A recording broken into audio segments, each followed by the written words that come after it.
This video is powered by the pros at Pascal Air Plumbing and Electric. Arkansas owned, Arkansas operated. GoPascal.com.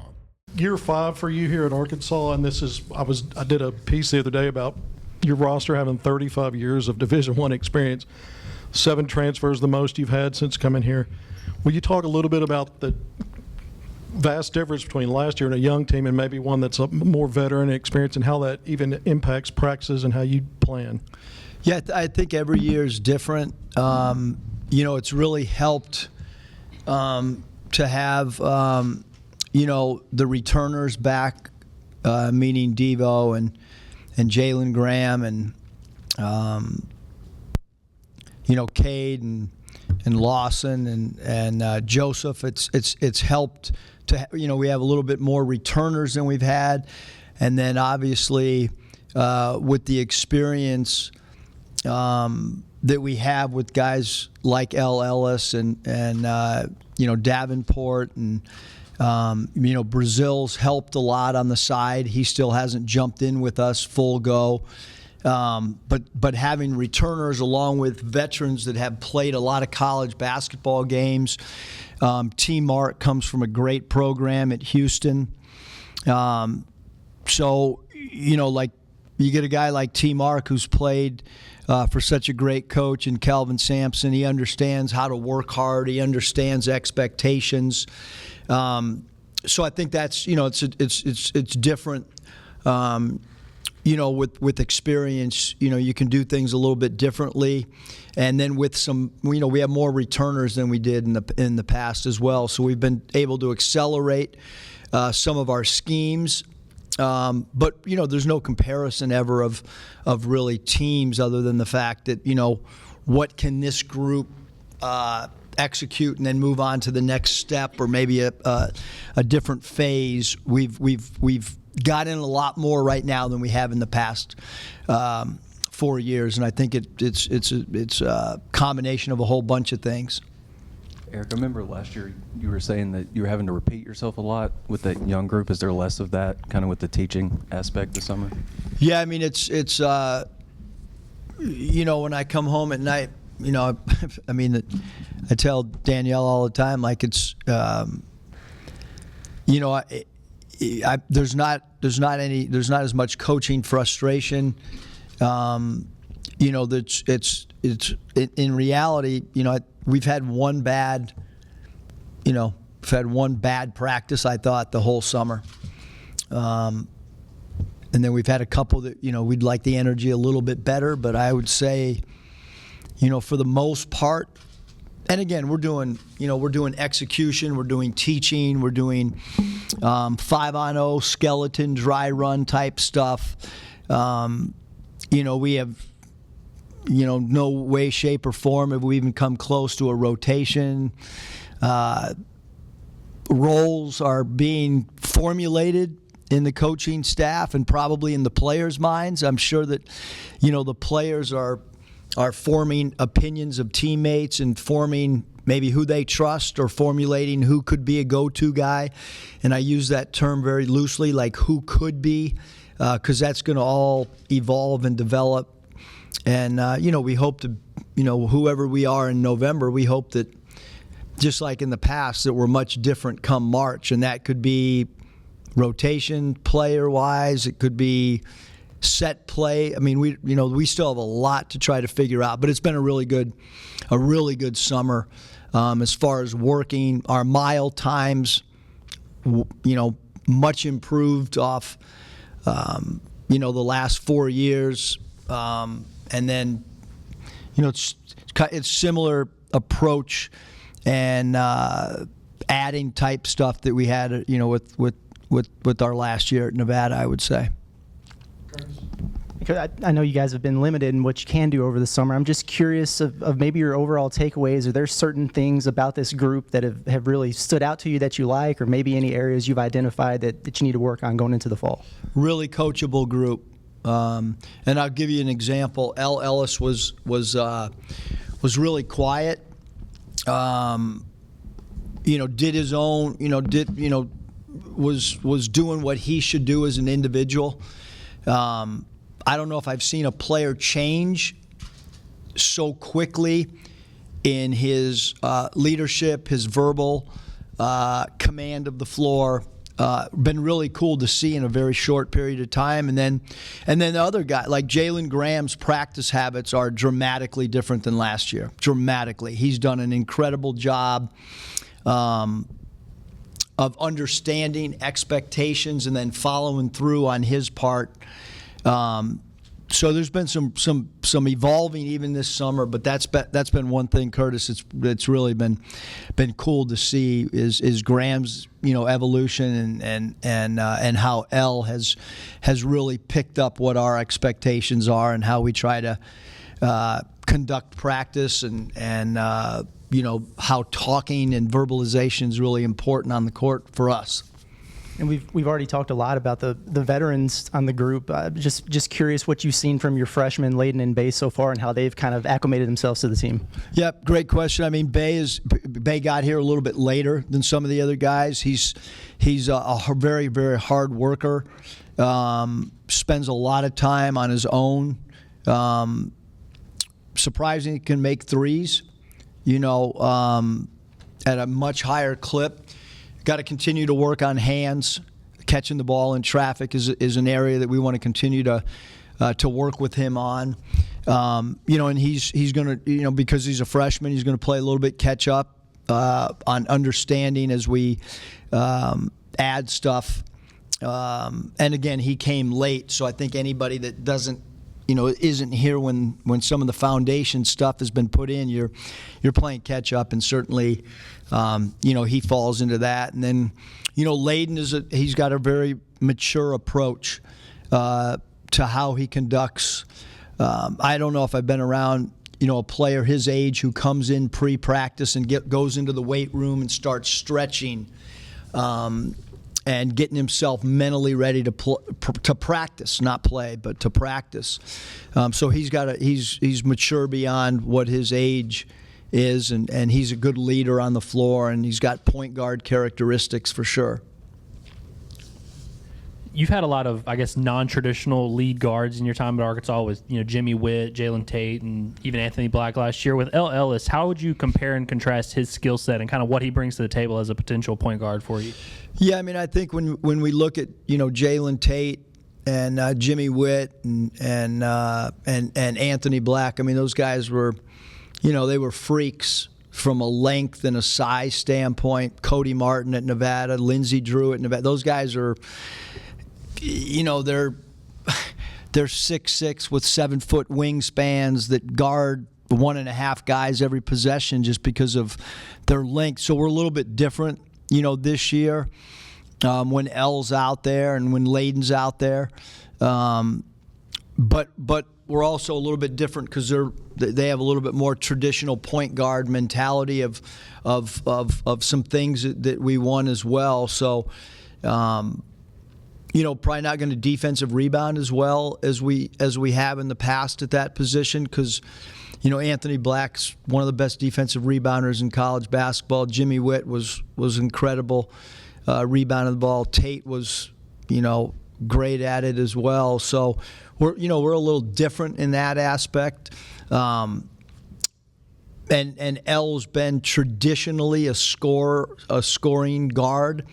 Who's played the point. We're gonna want him to continue to score, but also to be a little bit more of a facilitator than maybe what he has been able to show last year.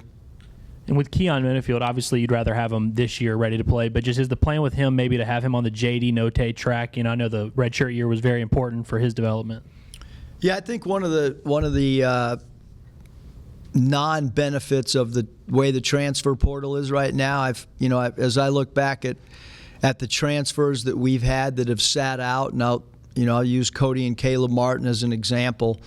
I thought it was the best thing for the longevity of their career, and that's proven the case with how they're playing at the NBA level. Keon, super talented. Pat Eckerman, who was on staff here, and he watched our practice, and just, talked about, wow, he's special talent. and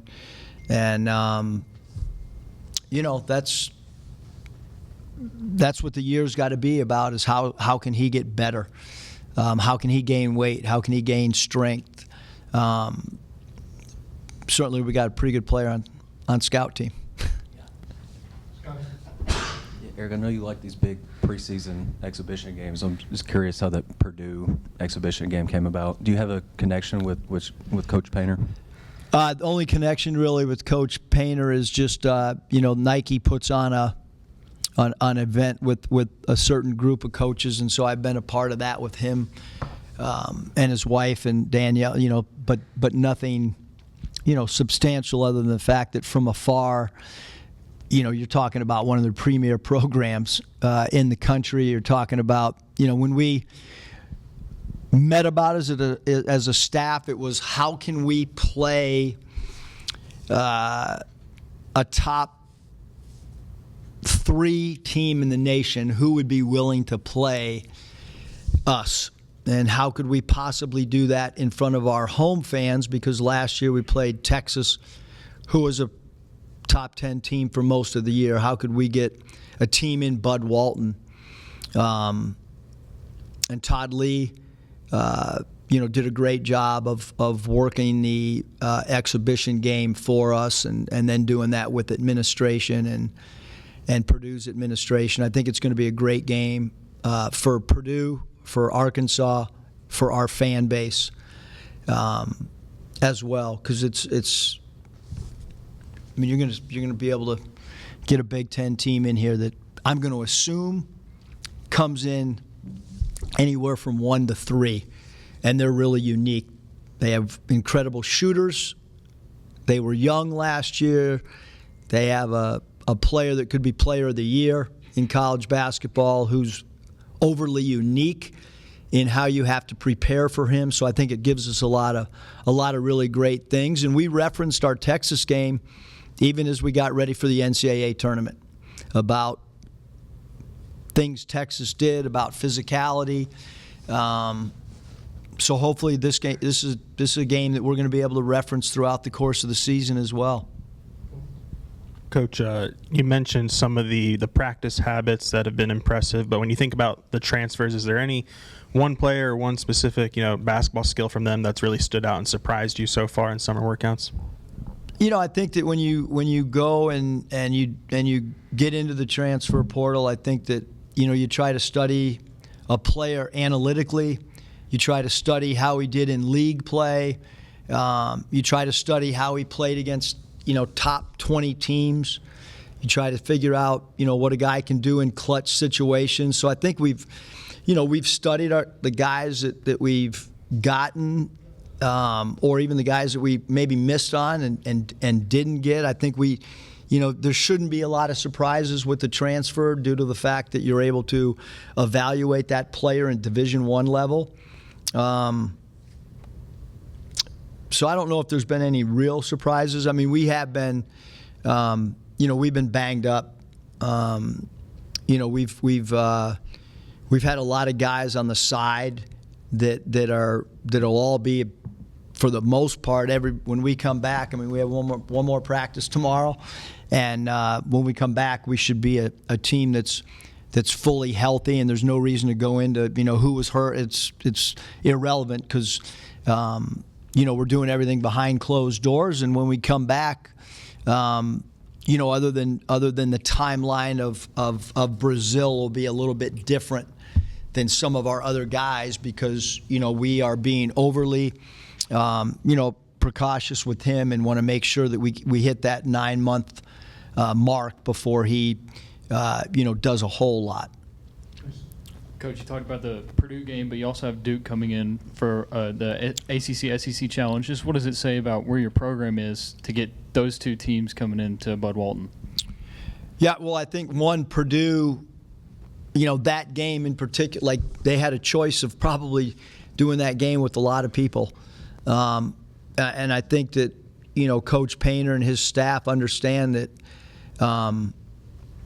Bud Walton is a unique place to play. And I'm really hopeful that our fans across the state understand the significance of getting a team like this for an exhibition, because there's not a lot of exhibition games that are being played against Division I teams. And so we're doing something unique. We're doing something that, you know, I mean, you're putting it all out there really quickly. You know, you're auditioning in front of a lot of people. You know, there's a little bit more opinions are going to be formed during that game, after that game, than if you play a Division II team. So credit to Purdue for being willing to play a road game. Credit to them to be willing to play a quality opponent, and same thing from us. Like they've proven a lot more than we have with who they have coming back. So, and then the Duke game. Look, Bud Walton was going to be sold out, you know, regardless of what our schedule looked like across the board. But the 4 years that I've been here, I would anticipate that the Duke game is going to be like, you know, when we've played Kentucky and when we've played Auburn and they've been ranked very high. I know that the requests, you know, that I've gotten from friends. I was talking to Phil Nevin last night, the Angels manager. He's coming to that game. Like, there's a lot of people that want to come to that particular game too, which is, you look at our schedule with the 3 Bahama games at the Battle of Atlantis, and then you look at, you know, Oklahoma, and you look at Duke. That's going to be as 5 challenging games as this program's ever played, non-conference. And you know, we'll figure out ways to get better after playing those 5 games too, because we're going to find some holes in our team for sure. With a lot of new guys playing that quality opponent. We know Duke will come in here 1, 2, or 3 as well. So between the Purdue game and the Duke game, we'll probably play 2 of the top 3 teams in the country in a 4-week span. Getting Kentucky, staying with schedule, and up home and away for a back-to-back season. It's only going to be the 3rd time since Arkansas has been in the SEC. Has there anything come from the league? How many times has it been since I've been here? Twice, 2 out of right. But I mean, I always thought that those are 2 of your premier programs in the league. Why weren't they playing more home and away? Did you get anything from the office other than here's the schedule? Do you know why they're leaning into that? We just get the schedule. Okay. You know, but I mean, certainly, you know, with Coach Cal and his program, I mean, it's like what they experience as a team every year. They go into everybody's building. You know, it's sold out. It's a game that's circled right away. You know, for us, if you look at our road attendance, and I have not studied the numbers, but probably should. I'd love to know what our road attendance is this year, because we went in a lot of buildings that were sold out too. And with each passing year, again, I don't have the numbers, and I could definitely be way off. But if I had to guess, our road attendance numbers have probably increased as well. Okay, and a follow-up. You don't have to go to Knoxville, I think, for the first time since you've been here this year. They come in, and have you considered now getting a timeshare in Tuscaloosa? The schedule seems to send Arkansas to Bama lately, and now you get Tennessee.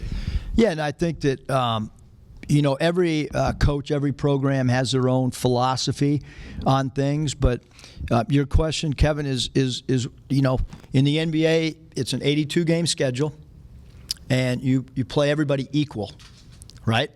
You play your conference a certain amount of games. You play the other conference home and away.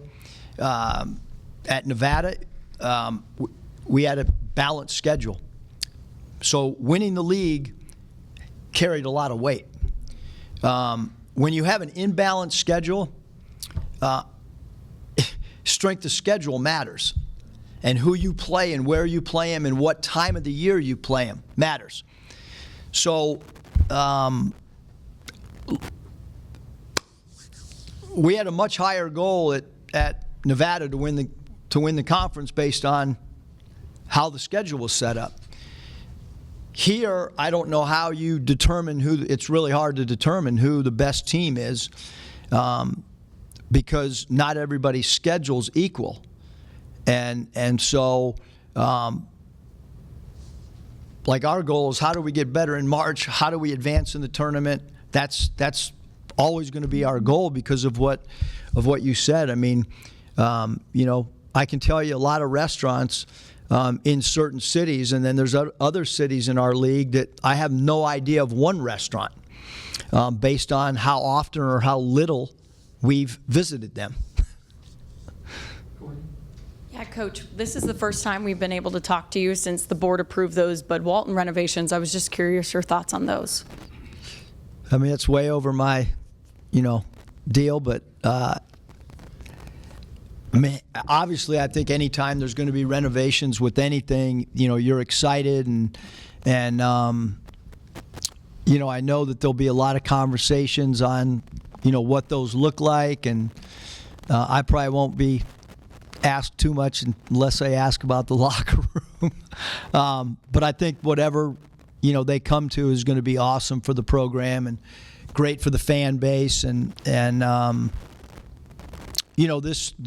game of college basketball is changing. It's becoming way more entertainment. Part of that's having your building be the place to be, so that you don't just want to cater to basketball fans. You need to cater to people that don't necessarily love basketball, and you do that by having amenities in an arena. That's what makes pro sports different, is how they market and get people to come to their games that aren't coming just for the ball and the two hoops. They're coming to a place to be. It's fun environment. It's entertain. All those things, and certainly having a building be renovated, I think it can certainly add to that tremendously. You mentioned the Oklahoma game. How did that game kind of get back on the schedule? If it wasn't, what went into that? Well, I read, that at one point Hunter said it was off, and I thought it was off too. It was discussed, possibly playing it in Oklahoma City. It was discussed, are we going to do it or not do it in Tulsa? I think it's great for Oklahoma. I think it's great for Arkansas. I think it's great for the Sooners fan base. I think it's great for the Razorback fan base. I think it's great for Porter Moser. I think it's great for our staff. So the environment there, any fans that haven't been there for either program, I think it's a great game. It gives you a different feel than our own building, much like the Little Rock game does. It's really cool. It's if you play double-digit games in Bud Walton, then you get an opportunity to go play a game, and it helps us prepare for the NCAA tournament. I can tell you that. Obviously you go to Little Rock, and it's all 100% Razorback fans, but still, it's a different environment that we have to adjust to, which I think helps prepare our basketball team. From a fan base standpoint, it's great as well. Going to Tulsa, jumping on a bus, staying in it's different than playing a game in this building. It is a neutral site game, so I think that's an awesome game for us too on the schedule. Coach, with Tremont and Jeremiah, has anything in particular stood out to you about those guys this summer, and where do you think they can maybe best help you? Yep, so T. Mark is you're talking about a guy that started on a team that was ranked number one for most of the year. So that alone speaks volumes. Houston, one of the toughest teams physically, one of the best defensive teams every year, one of the most disciplined coaches. So T. Mark got all of that. I think he's a very underrated offensive player from the way that he's improved his game in a short few months. I think he's a player that defensively, him and Devontae Devo Davis together are going to be really good. Devo has taken on the challenge even as a freshman, to guard the opposing team's best player, regardless of if that player plays the 1, 2, or the 3. And oftentimes Devo's assigned to the power forward if need be. And now, he's got another partner to try to, it's really hard, man. When you assign a guy the best player on the other team and he's holding that guy under his average and the bulk of the plays are run at you and you're fighting off screens, you're on an island on isolations, what Devo's done defensively is insane. He really only had one game last year where I felt like the offensive player, that means he won 29 battles, and he was basically 29-1 in his individual matchups. And I think that T. Art can do the same thing for us, which, let's face it, in college basketball, premier scorers are usually the point guard, off guard, or small forward. With the exception of certain teams, where Mississippi State's going to throw the ball into Tulu Smith, and you got a big that. But for the most part, if you generalized 1, 2, and 3, and now we got 2 guys that play 2 of those 3 positions that are incredible defenders from an individual standpoint. And then Davenport really shoot the basketball, got great range, can play the 3, if we want to go small ball, can play some 4. So he's given us a stretch the floor type player that we look at our numbers we obviously needed. Final question, Kevin? Mus, going back to recruiting, but the 5 returnees, how important, it kind of gets overlooked, retention. I considered Brazil and Devo bookend 5-star recruiting prizes when you look at it from a retention standpoint. Can you talk about how that's helped the whole thing internally when you do bring in a total of 9 newcomers, even with 5 returnees? Yeah, I think if you look at college football, if you look at college baseball, if you look at college basketball, there's a lot of starters. There's a lot of top 3 scorers off teams in Power 5 that are transferring. We have not had that. J.D. Note, he elected to go pro a year before his eligibility, but he did not elect to transfer and leave Arkansas. Adese Toney elected to go pro with a year of eligibility, but he did not transfer. So we have not had anybody, walk into my office at the end of the year like a TB or a Devo and decide that somewhere else, and we've been very, very lucky from that aspect to not have a starter that's a top 2 player or because it happens in every sport. And so the impact, Kevin, that those guys have for us right now, words can't describe. TB's on the side coaching players, and Devo, I said our team had 1 bad practice. Devo's had 1 bad practice all year. That's a lot of practices with only, over, you go 8 out of your 10 weeks, and he had 1 bad practice, and I'm assuming that bad practice we had a team was probably the one that he had a bad practice. So having those guys back, even Cade and Lawson, like those guys are, it has a big impact when you try to demonstrate something and you have players jump out there and demonstrate it. It changes your culture. And all the guys that are, same with Joseph, he knows exactly what we want, and he can go out and show, verbalize, and show just by doing what's asked of him. Thanks, Coach. Before Mike rushes me off, anybody else got anything, or are we good? We're good? All right, Mike, good timing.